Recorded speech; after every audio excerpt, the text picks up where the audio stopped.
My video from February 27 about my video from February 15 being rejected for revenue sharing is now eligible for revenue sharing.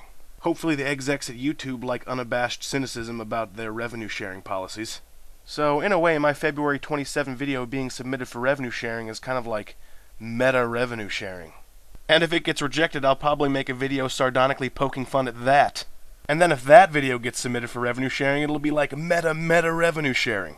And then if that video gets denied... It was about this time that I realized that this intro was becoming increasingly redundant, and I thought I'd put a voiceover on it. Kind of like a meta intro. And then if I put a voiceover on top of this voiceover, it'd be like a meta intro. And then if I put... It was around this time that I realized that this voiceover was becoming increasingly redundant, and now before things get too stupid, let's start this video.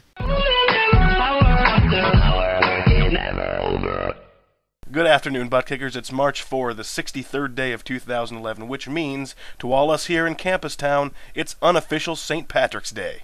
What's unofficial St. Patrick's Day? Well, I'll tell you. Official St. Patrick's Day is March 17, but that doesn't always land on a Friday, so the powers that be created an official, unofficial St. Patrick's Day, which always lands on Friday, so that, you can get blitzed and not worry about having to go to work/school the next day. St. Patty's Day, to me, has always been a tool holiday, and I don't mean a holiday for tools, I mean a holiday with one very distinct purpose. In grade school, St. Patty's Day was basically haze everyone not wearing a green shirt until they cry day. Notice I'm continuing that tradition to ward off any renegade pinchers. And now, in college, St. Patty's Day is more or less drink day. I never thought that college students needed a holiday to get drunk, or for that matter, any reason at all. I always thought the top 3 reasons for drinking for college students were 3, birthdays, 2, sporting events, and 1, just 'cause. Having a holiday to celebrate drinking on the weekends when 90% of college students drink on the weekends anyway seems extraneous. Plus, the bars double their prices, the streets triple their annoying pedestrian payload, and the police quintuple their vigilance. It seems to me to be a holiday steeped from stem to stern in ludicrousness. But that's okay, because being ludicrous is a pretty basic aspect of being a college student. Perhaps even more absurd is the college's sober and pointed objective to make unofficial out to be some otherworldly evil day of rampant sin. They mail letters, mind, not email, to the parents of every gosh darn student here at the good old U of I, and they go something like this.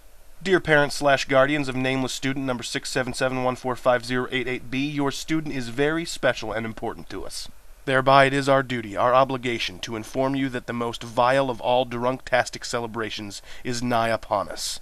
Yea, verily, dear parent, unofficial St. Patrick's Day. It is also our duty to inform you that your student's chances of dying over unofficial weekend go up by 375%. That's a real statistic. And if your son/daughter dies, then we won't get your money anymore. So let's do our best to keep that transfer of funds alive by keeping your child alive. We solemnly advise you to pick up your son/daughter, drive them immediately home, lock them in your basement, and hide the key.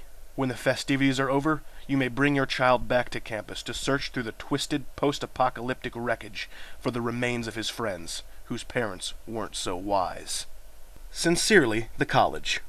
Happy unofficial St. Patrick's Day, everyone. Celebrate wisely. Well, until tomorrow, I'm Griff, and I be still talking.